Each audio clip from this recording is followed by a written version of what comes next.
क्या मैं नहीं चाहूंगी कि मेरी बेटी खुश रहे? लेकिन मेरे पास कोई चारा ही नहीं बचा था। तो क्या पुलकित ने कभी अपने बच्चे के बारे में नहीं पूछा? वो आया था हॉस्पिटल में डिलीवरी के बाद देवयानी से मिलने। तब मैंने उसे कह दिया कि उसका बच्चा मरा हुआ पैदा हुआ है।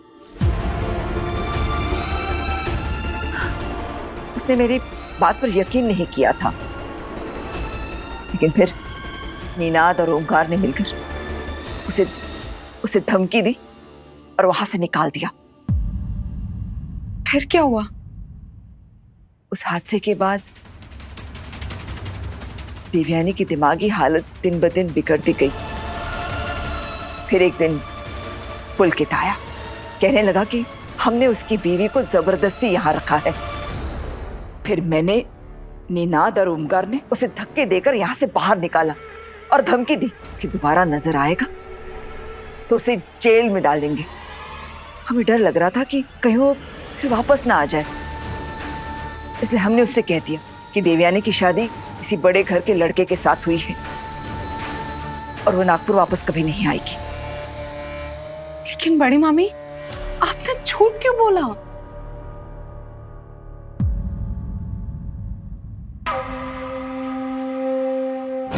क्योंकि चौहान खानदान की इकलौती बेटी एक नौकर के बेटे के साथ अपनी जिंदगी कैसे बिता सकती थी? समाज में क्या मुंह दिखाते हम? लेकिन बड़ी मामी, आपको पता है कि अब देवीताई का बच्चा कहाँ है? नहीं, मुझे तो ये भी नहीं पता कि वो लड़का था या लड़की।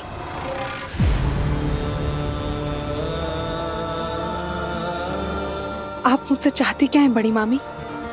I mean, मैं आपकी कैसे मदद कर सकती हूँ?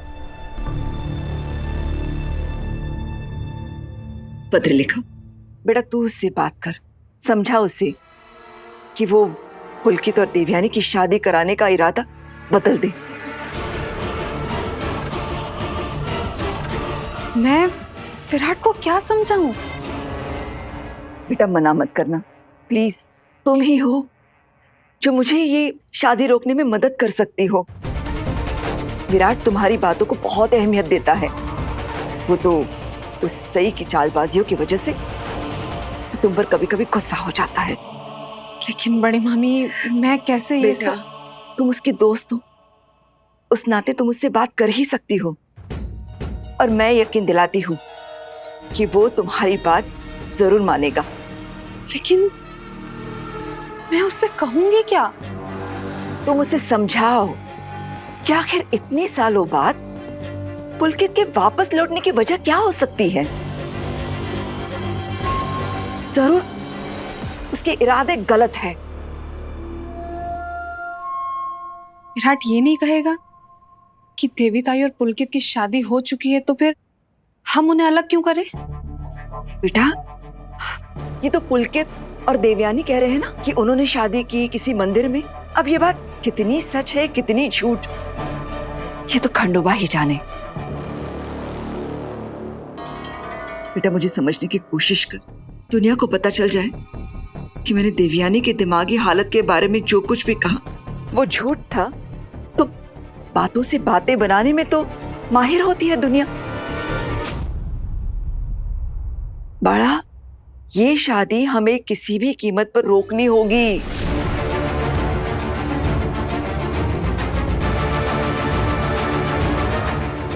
वरना देवयानी के अतीत का दाग हमारे परिवार के दामन को हमेशा हमेशा के लिए मैला कर देगा।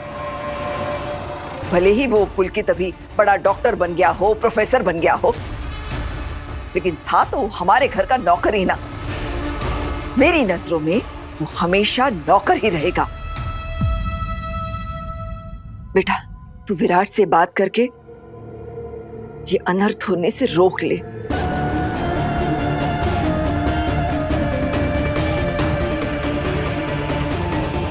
मैं देखती हूँ बड़ी मामी कि मैं क्या कर सकती हूँ। मुझे तुझसे ही उम्मीद है। नहीं तो सही उस जंगली मुर्गी ने पुलकित को इतने सालों बाद इस घर में लाकर 1 मिनट में इस घर की शांति और खुशियां छीन ली।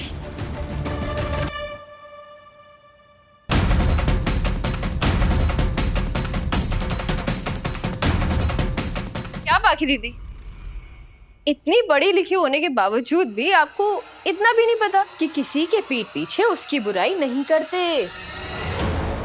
छुप के लोगों की बातें सुनना भी ना पढ़े लिखे लोगों की निशानी नहीं होती। सही, मैं आप दोनों की बातें छुपकर नहीं सुन रही थी। मैं तो आपको और काकू को नीचे पूजा के लिए बुलाने आई थी। वो तो मैंने यहाँ आकर देखा तो परनिंदम परमानंदम चल रहा था। क्यों काकू? बड़ी मामी यहाँ मुझसे कुछ जरूरी बात करने आई थी और बातों ही बातों में तुम्हारा जिक्र निकला। और जिक्र करने में और किसी की बुराइयां करने में फर्क होता है पाखी दीदी। और अगर किसी को मेरी बुराई करनी है तो मेरे सामने कर सकता है। बाय द वे, मैं आपको बता दूं, बुराई करना और बुराई सुनना दोनों ही पाप होता है। और मैं नहीं चाहती आप दोनों को पाप लगे। तेरी जैसी घर बर्बाद करने वाली लड़की से बात करने से बेहतर है मैं इस पाप का बोझ अपने सर पर ले लूं। घर बर्बाद करने वाली लड़की? मैं तो देवी ताई का घर बसाना चाहती हूँ। उनकी खुशियां उन्हें लौटाना चाहती हूँ, वो खुशियां जो आपने छीन ली थी काकू।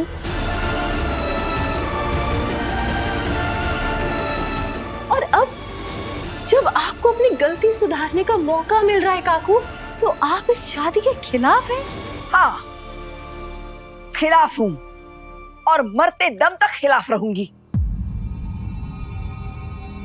मेरे जीते जी ये शादी कभी नहीं होगी। उनकी शादी तो होगी और आपके जीते जी होगी। और मैं भी देखती हूँ ये शादी होने से कौन रोकता है। बड़ी मामी प्लीज, अगर पत्थर पे सर मारेंगे ना तो चोट हमें ही लगने वाली है। इससे बहस करने का कोई फायदा नहीं है। क्या बात है बाकी दीदी, आप मुझे इतनी अच्छी तरीके से जानती हैं, मुझे नहीं पता था। हाँ, तुम्हें तो ये भी नहीं पता कि पूजा का मुहूर्त निकला जा रहा है। कहा है सही, मैंने तुम्हें पत्र लिखा और वहीनी को बुलाने के लिए भेजा था ना, और तुम भी यहाँ पे आके रुक गई और उनकी बातों में लग गई। सॉरी आई, मैं यहाँ बुलाने तो आई थी काकू को और बाकी दीदी को, लेकिन यहाँ ये लोग इतनी अच्छी बातें कर रहे थे कि मैंने सोचा इन्हीं को ज्वाइन कर लेती हूँ। अच्छा, जरा मैं भी तो सुनूं क्या क्या बातें हो रही थी। मस्त मस्त, अब देर नहीं हो रही है पूजा के लिए। हाँ, चला सगळे।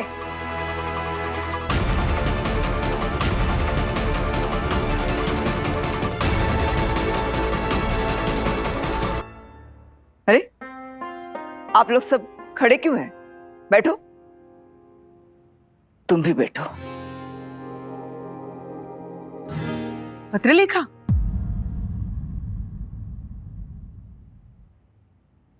कहाँ है? तुम विराट के बगल में क्यों बैठना चाहती हो?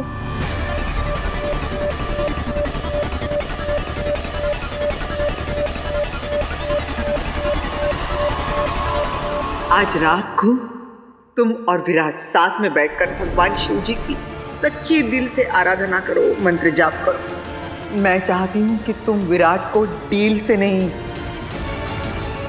दिल से अपना पति मानो।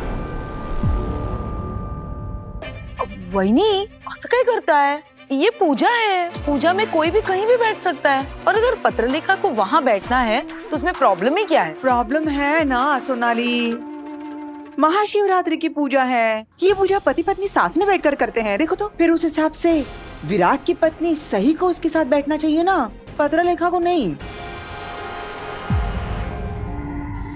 वो यहाँ तब तो बैठेगी जब यहाँ होगी। लगता है उस लड़की को इस पूजा में कोई दिलचस्पी ही नहीं है।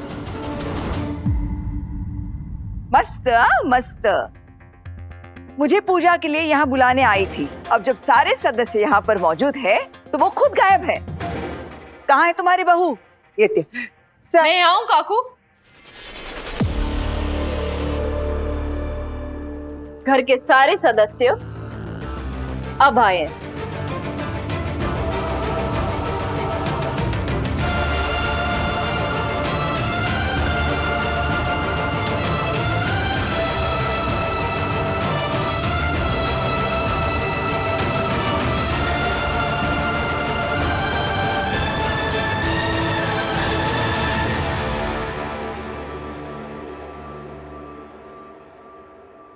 मैं भी पूजा में बैठना चाहती हूँ। मैं चुप रहूंगी, कब बसना, कुछ नहीं बोलूंगी। आई आई प्लीज, मैं भी।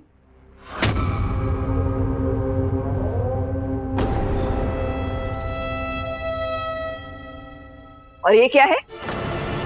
पुलकित के सामने भी तो इसे दुल्हन की तरह सजा कर ले आई थी, और अभी पूजा के लिए ले आई है। हो काकू, बिल्कुल। महाशिवरात्रि के दिन आज महादेव ने ताई को उनकी खुशियां लौटा दी हैं। वो खुशियां जिनका वो बरसों से इंतजार कर रही थी।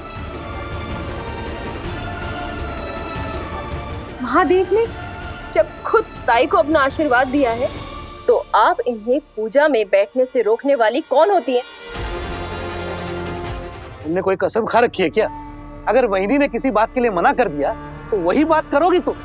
ओ महारानी, समझ में नहीं आता है, वहिनी इस घर की बड़ी हैं। अगर उन्होंने कुछ करने को कहा है तो सोच समझ के ही बोला होगा ना।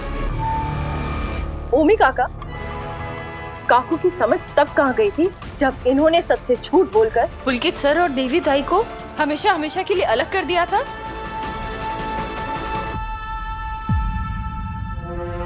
लेकिन आज महाशिवरात्रि के दिन महादेव ने खुद पुलकित सर को मुझसे मंदिर में मिलवा दिया। ये महादेव की ही मर्जी है कि उन्होंने आज महाशिवरात्रि के शुभ दिन पर दो प्यार करने वालों को मिलवा दिया, और महादेव के आशीर्वाद से ही इन दोनों की दोबारा शादी भी होगी।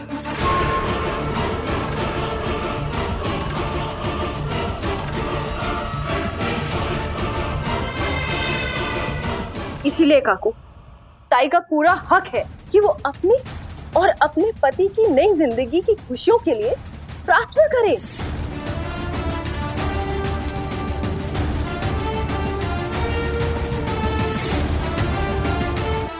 तुम इतना यकीन के साथ कैसे कह सकती हो सही कि पुलकित और देवी ताई की शादी पहले भी हो चुकी है?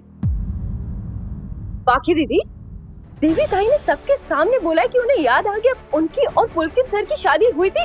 मंदिर में दोनों ने फेरे लिए थे। बात वो नहीं है ना सही कि उसमें लेखा वही नीनाथ, अगर देवयानी पूजा में बैठना चाहती है तो कौन सा बड़ा पहाड़ टूट पड़ा, बैठने दीजिए ना। बस, तुम्हारी राय किसी ने पूछी नहीं है यहाँ। लेकिन बाबा, सही ने इसमें क्या गलत कहा है? अगर देवी ताई हमारे साथ बैठकर पूजा करना चाहती है तो इसमें मुझे कुछ गलत तो नजर नहीं आ रहा। तुम्हें सही की कही किसी भी बात में कुछ गलत कहाँ नजर आता है विराट?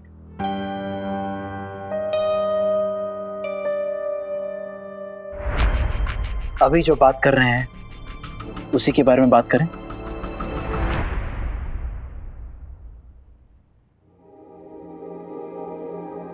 देवी ताई इस घर की सदस्य हैं और हम सब की तरह वो भी इस पूजा में हिस्सा लेंगी।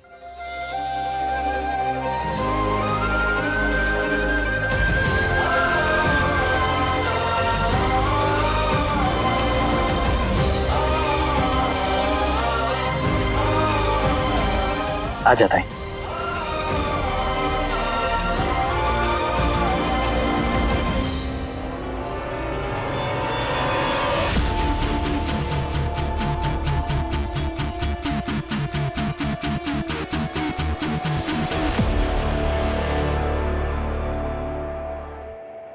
ताई, आप किसी से भी डरिए मत।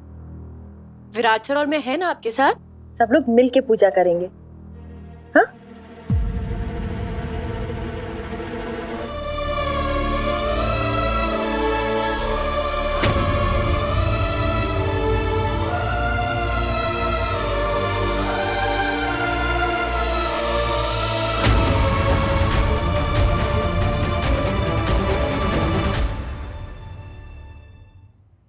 चलता है।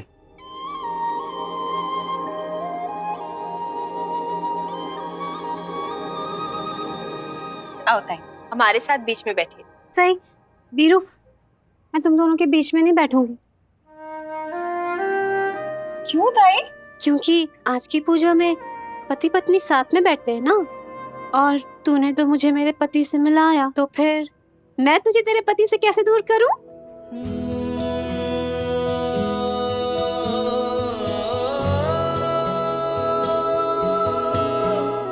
देखा कितनी समझदार है हमारी देवयानी।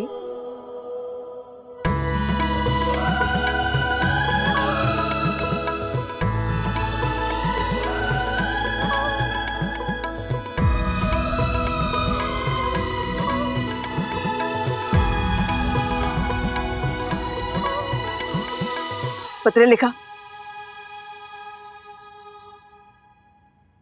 मेरे पास बैठो। विराट, सही, शिवाभिषेक करना है, शुरू करो।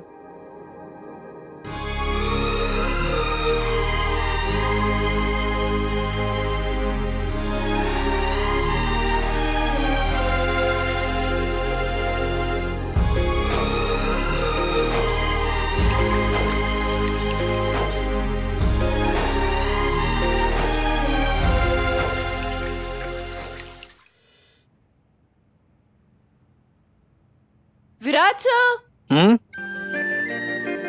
ये लीजिए प्रसाद, फ्रूट्स और गरम गरम पोहा। चलिए व्रत खोल लीजिए। तुमने अपना व्रत खोल लिया? मैंने? लीजिए, खोल लिया। मैंने भी।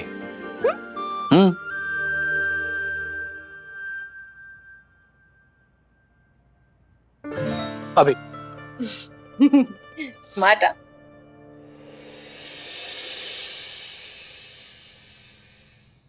थैंक यू सही। किस लिए? ना मैंने,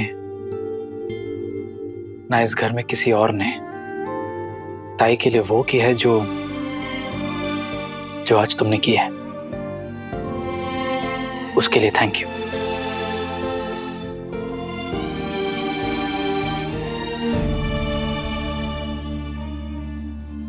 अब आप बात बात पे हाथ पकड़ेंगे और ज्यादा गुस्सा आ गया तो शायद किसी दिन हाथ तोड़ ही दे।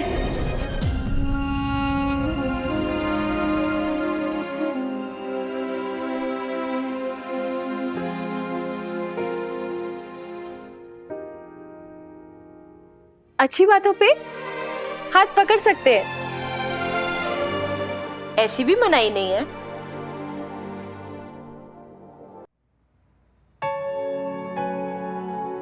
वैसे विराट सर, एक बात बताइए, मुझसे पहले आपने क्यों नहीं सोचा कि देवी ताई शादीशुदा है?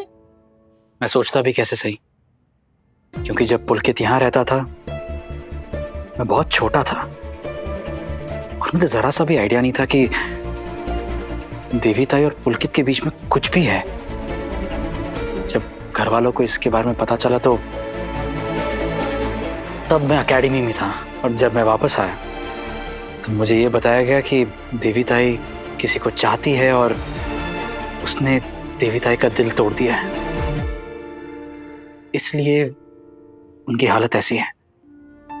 लेकिन आपने देवी ताई से नहीं पूछा, उनसे नहीं बात की? नहीं,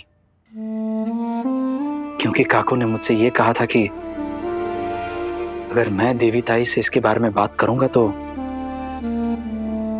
उनकी दिमागी हालत और बिगड़ जाएगी, इसलिए ना मैंने कुछ पूछा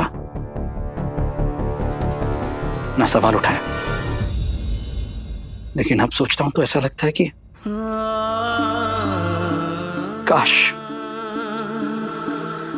काश मैंने कुछ पूछ लिया होता, सवाल उठाए होते, बिना सोचे समझे काकू की बात सुनी ना होती, ना यकीन किया होता। काश। लेकिन इसमें आपकी भी गलती नहीं है। इस घर में तो काकू की बात ही पत्थर की लकीर मानी जाती है ना। लेकिन शायद इस बार आपको एहसास हो गया होगा कि किसी की भी बात पर ऐसे आंख बंद कर यकीन नहीं करना चाहिए। सही, मैंने आंख बंद करके अरे मैं एक जरूरी बात तो आपको बताना ही भूल गई। क्या? पुलकित सर और देवी ताई की एक बेटी है।